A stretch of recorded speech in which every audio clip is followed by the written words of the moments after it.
Миллионер и генеральный директор насмехался над своей скромной сотрудницей, но на гала-вечере его глаза расширились от изумления. Зал заседаний Carter Enterprises сиял роскошью. Современный, безупречно оформленный, он был наполнен самыми острыми умами делового мира. Сотрудники в дорогих костюмах, изысканных дизайнерских платьях и сверкающих туфлях — все, кроме Эммы Брукс. На дальнем конце длинного стеклянного стола она сидела в простом бежевом свитере, слегка потертом по краям и в самой обычной юбке. Никаких брендов, никаких роскошных украшений. Николас Картер, генеральный директор компании, заметил это. Он всегда замечал. Во главе стола он излучал силу и уверенность. Его холодные голубые глаза скользили по залу, пока он завершал стратегический брифинг. Сотрудники кивали, собирая свои бумаги. Атмосфера начала разряжаться. Но тут Николас заговорил снова. «Прежде чем мы разойдемся, одна небольшая деталь». В зале воцарилась тишина. Эмма ощутила, как его взгляд остановился на ней, спокойный, но пронизывающий. Николас слегка наклонил голову, оценивая ее с ног до головы. «Наша компания гордится своим имиджем и профессионализмом», — произнес он с легкой насмешкой. «Но, похоже, некоторые считают, что внешний вид не имеет значения». Эмма почувствовала, как ее желудок сжался. Он говорил о ней. Она ощущала взгляды коллег. Молчаливое осуждение повисло в воздухе. Но вместо того, чтобы опустить глаза, она сложила руки и встретила его взгляд. «Я не думала, что профессионализм измеряется подиумными нарядами, мистер Картер», — спокойно ответила она. Николас усмехнулся. «Нет, мисс Брукс, но восприятие — это сила. Тишина». Эмма крепче сжала ручку. Она могла бы ответить резко, стереть эту самодовольную улыбку, но вместо этого произнесла «Учту». Затем она спокойно встала, собрала свои вещи и вышла. Николас наблюдал за ней, все еще усмехаясь. Но он не знал, что на гала-вечере спустя несколько дней его ждет потрясение. Эмма не гналась за модой, но в тот вечер она заставила всех замереть в восхищении. Она не носила дизайнерских нарядов, не стремилась к роскоши. Свое место в компании она завоевала трудом, ночами за работой, ранними утрами и упорством. А Николас Картер, человек, который никогда не знал, что такое борьба, считал, что ее ценность определяется одеждой. Это было невыносимо. Ты в порядке?» — спросила Мия, одна из немногих, кто не участвовал в офисных интригах. Эмма подняла взгляд, потирая виски. «Картер, самодовольный и невыносимый». Мия хмыкнула. «Это не новость?» Эмма слабо улыбнулась, но в глазах подруги мелькнул озорной блеск. «Ты ведь придешь на гала-вечер на следующей неделе, да?» Эмма замялась. «Я не планировала». Мия ахнула. «Нет, так не пойдет. Ты должна быть там». Она наклонилась ближе, ее голос стал заговорщическим. «Представь, шанс показать мистеру: одежда — залог успеха, что ты не хуже. Докажи, что тебе не нужно его одобрение». Эмма задумалась. Она не хотела впечатлять Николаса, но напомнить ему, что она не менее достойна, независимо от нарядов. Это стоило попробовать. Она подняла подбородок и кивнула. «Хорошо, я сделаю это». Гала-вечер был воплощением роскоши. Огромный бальный зал, хрустальные люстры, сверкающие, как бриллианты, элита Нью-Йорка, бизнес-магнаты, знаменитости, аристократы. Николас Картер вошел в зал в безупречном черном смокинге. Спокойный, уверенный, собранный. Он приветствовал инвесторов, вел светские беседы, но его мысли снова и снова возвращались к Эмме Брукс. Почему? Потому что она не опустила взгляд, не смутилась, ответила ему с уверенностью, которой он редко встречал. Но, как он думал, такие женщины не посещают подобные мероприятия. Вероятно, она вообще не пришла. И тут Эмма вошла в зал. Тишина накрыла толпу. Николас обернулся и замер. Эмма Брукс, женщина, которую он считал скромной и невзрачной, выглядела ошеломляюще. Ее макияж подчеркивал взгляд, ее платье не кричало о дороговизне. Но она была неотразима. Это была она. Николас не мог оторвать от нее глаз. Женщина, над которой он насмехался несколько дней назад, теперь завораживала всех в зале. Эмма двигалась с непревзойденной уверенностью, в каждом ее шаге чувствовалась внутренняя сила. Впервые в жизни Николас Картер потерял дар речи. Он всегда контролировал ситуацию, но сейчас все было иначе. «Это просто удивление», — убеждал он себя, увидеть, как скромная сотрудница превратилась в женщину, от которой невозможно отвести взгляд. Но почему он не мог перестать думать о ней? В офисе он ловил себя на том, что ищет ее глазами, гадая, что она наденет, как посмотрит на него. Хуже всего ему не нравилось, что другие мужчины тоже замечали ее. В понедельник утром он пришел в офис раньше обычного. У кофемашины стояла Эмма, смеясь над чем-то, что сказал Даниэль, харизматичный топ-менеджер, которому явно слишком нравилось ее внимание. Николас сжал челюсти. С каких пор она так смотрит на Даниэля? И почему его это так раздражает? Это не ревность, это абсурд. Но когда Даниэль, улыбаясь, слегка коснулся ее плеча, Николас почувствовал, как кровь закипела. Эмма уверенно прошла мимо его кабинета, не удостоив его взглядом. И тогда он сделал то, чего никогда бы не позволил себе раньше. «Мисс Брукс», — окликнул он. Эмма остановилась, медленно повернулась, ее лицо оставалось непроницаемым. «Да, мистер Картер?» Он открыл рот, но не знал, что сказать. Язвительные замечания, едкие комментарии — все исчезло. «Ничего», — выдавил он. Эмма слегка приподняла бровь, но не стала задавать вопросов. Она развернулась и ушла. Это взбесило его еще больше. Николас Картер не привык, чтобы его игнорировали. Но Эмма делала это с пугающей легкостью. Ее спокойствие сводило его с ума. Поэтому он решил создать ситуацию, в которой она не сможет его избежать. После собрания, когда сотрудники покидали конференц-зал, он шагнул вперед, преграждая ей путь. «Мисс Брукс». Она подняла взгляд. Ее карие глаза были спокойны, но насторожены. «Да, мистер Картер». Он посмотрел на нее внимательно. «Вы избегаете меня». Эмма слегка наклонила голову, в ее взгляде мелькнула насмешка. «Я не знала, что ваша работа требует моего внимания вне рабочих обязанностей». Он сжал челюсти. Почему она была так непоколебима? Почему эта уверенность раздражала его больше, чем насмешки или презрение? Просто любопытно. Его голос прозвучал слишком гладко, почти хищно. «После гала-вечера вы вдруг потеряли ко мне интерес». Эмма посмотрела на него и коротко усмехнулась, без тени восхищения. «Я не знала, что мы вели глубокие беседы». Николас сузил глаза. Он ожидал, что она смутится, начнет оправдываться. Но нет, она была абсолютно спокойна. Это бесило его, и он допустил ошибку. Так это был просто спектакль? Его голос стал ледяным. Нарядиться, чтобы доказать что-то окружающим? А теперь, когда все тебя увидели, нет смысла продолжать? Как только слова слетели с его губ, он понял, что ошибся. Впервые ее безупречная маска дала трещину. Ее лицо застыло, в глазах мелькнуло разочарование.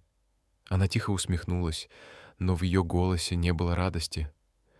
«Думаете, что кем бы я ни стала, как бы ни старалась, я все та же девушка, над которой вы смеялись?» Ее голос был ровным, но острым, как лезвие. «Мне не нужно ваше одобрение, мистер Картер, и уж точно не нужно ваше мнение о том, кто я». Не сказав больше ни слова, она развернулась и ушла. Николас застыл. Впервые в жизни он не знал, как исправить то, что только что разрушил. Николас Картер привык к порядку, контролю, предсказуемости, но с того момента, как Эмма посмотрела на него с чистым разочарованием и ушла, он чувствовал только хаос.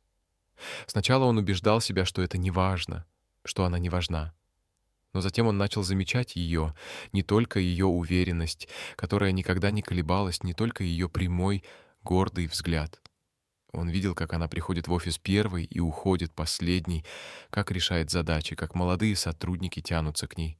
Однажды он проходил мимо комнаты отдыха и заметил стажера, нервную, растерянную, едва не уронившую стопку документов. Эмма уже была рядом, опустилась на колени, помогая собрать бумаги, не ради похвалы, не ради признания, а просто потому, что ей не было все равно. Что-то сжалось в его груди. Он был так ослеплен ее внешностью, что не видел, кем она была на самом деле. А что, если все это время он ошибался? Это был обычный деловой ужин в престижном ресторане, элитные переговоры. Николас слушал вполуха, его внимание было приковано к ней. Эмма тоже была приглашена. Ее вклад в компанию стал слишком значимым, чтобы ее игнорировать. Он ожидал, что она будет молчать, наблюдать, но вместо этого она заговорила. Она спорила, отстаивала свою точку зрения, приводила доводы уверенно, спокойно, остроумно. Она не просто говорила, она владела вниманием зала. И, похоже, не только его. Через стол за ней наблюдал Виктор Белл, уверенный, безупречно одетый, обольстительный бизнесмен. Николас заметил его интерес, как Виктор наклонился ближе, как не отводил от нее глаз, как его голос стал мягче, почти личным. А затем Виктор поднял бокал и, улыбаясь, произнес: «Мисс Брукс, должен признать, вы впечатляете. Как насчет ужина?» «Только вы и я». В зале повисла тишина. Эмма замерла на мгновение. Не от смущения, а от неожиданности. Но прежде чем она успела ответить, раздался голос Николаса, резкий и уверенный. «Она занята». Эмма резко повернула голову. «Прошу прощения». Николас встал, быстро, но мягко схватил ее за запястье и поднял с места. «Нам нужно поговорить». Он потянул ее к террасе, оставляя за спиной удивленные взгляды. Как только они оказались снаружи, Эмма дернула руку назад. «Что, черт возьми, это было?» Николас нервно провел рукой по волосам. Он был раздражен. «Нет, выведен из себя. Ты думаешь, что можешь просто пойти на ужин с кем угодно?» Эмма скрестила руки, уголки ее губ дрогнули в насмешливой улыбке. «Ты серьезно пытаешься мне указывать?» Его челюсть напряглась. «Я говорю, что Беллу неинтересны деловые переговоры, и ты это знаешь». Она приподняла бровь. «Я не хочу, чтобы тобой воспользовались». Эмма внимательно смотрела на него, изучая, всматриваясь в его лицо. И вдруг ее губы дрогнули в легкой улыбке. Она наклонилась чуть ближе. Ее голос понизился до шепота. «О, Боже! Ты ревнуешь?» Николас замер, его лицо напряглось. «Я не...» — начал он, но слова застряли. Эмма рассмеялась. Тихо, уверенно, с едва уловимым оттенком триумфа. Впервые в жизни Николас Картер выглядел растерянным. Она шагнула вперед, слегка наклонив голову, и повторила. «Абсолютно точно. Ты ревнуешь». Он стиснул зубы, пытаясь сохранить контроль. «Возвращайся внутрь, Брукс», — бросил он, но в его голосе не было прежней твердости. Когда она повернулась к двери, на ее губах играла легкая ухмылка. Николас выругался себе под нос, потому что знал, она права. Он ревновал. И хуже всего, он понятия не имел, что с этим делать. С того вечера все изменилось. Николас оставался все тем же, властным, самоуверенным, порой невыносимым. Но что-то в нем сдвинулось. Он перестал бросаться колкими замечаниями в ее сторону. Он начал замечать, когда ей было тяжело, и помогал ненавязчиво, почти незаметно. Как в тот день, когда она утопала в бумажной работе, а к вечеру половина ее дел уже была выполнена, одобрена и аккуратно разложена по папкам.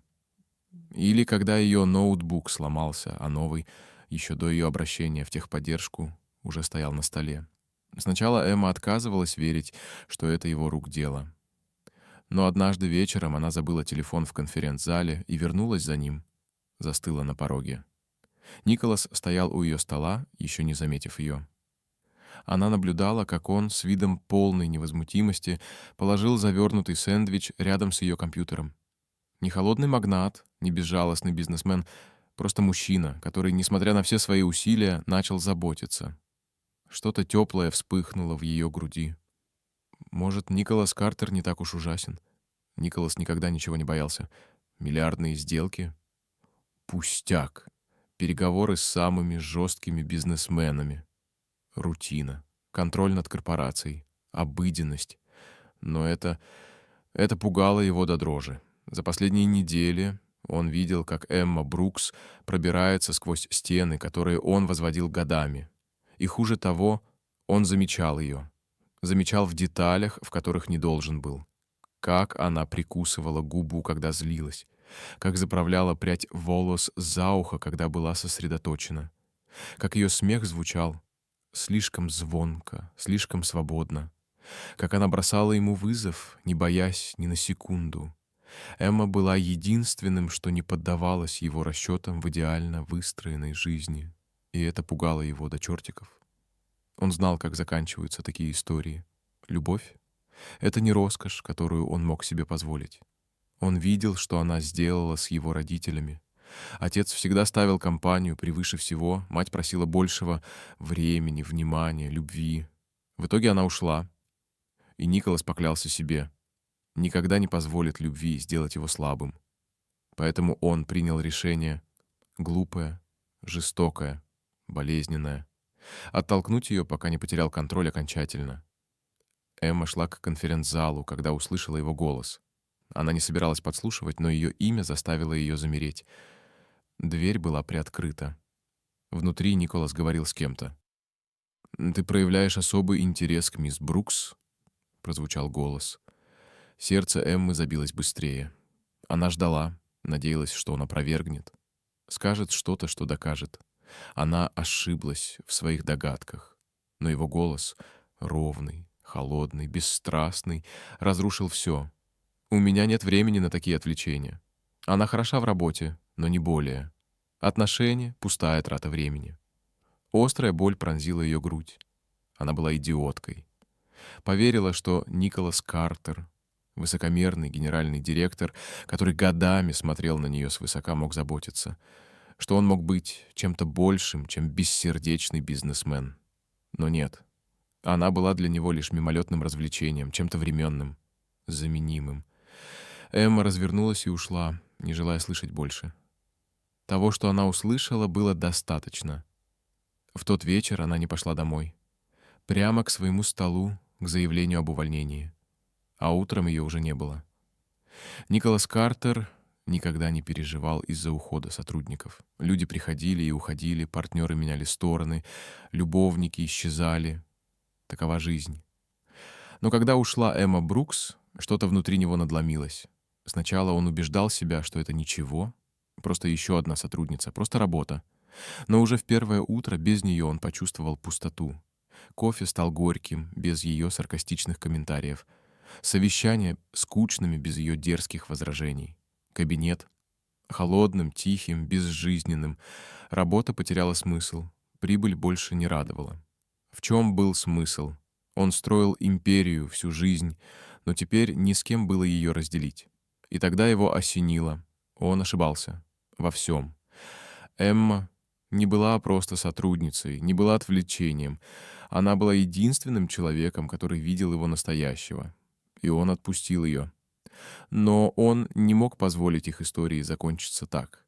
Поэтому он сделал единственное, что имело смысл. Отправился за ней. Найти ее оказалось непросто, но он справился. Эмма теперь работала в благотворительной организации, помогая молодым женщинам строить карьеру в бизнесе.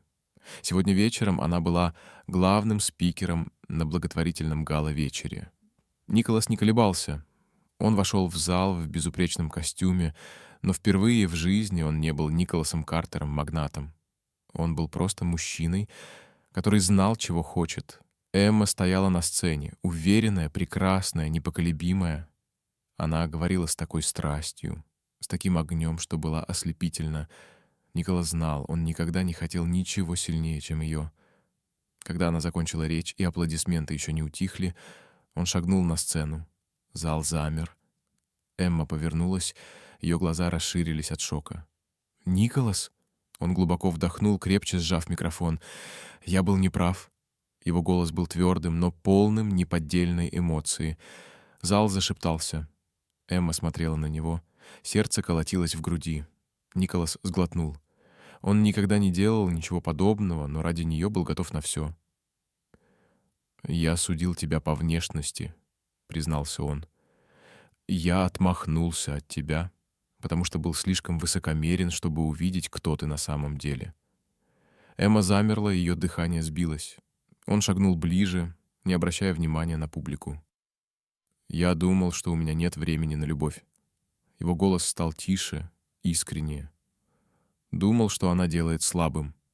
Он посмотрел ей в глаза, глубоко, без защиты.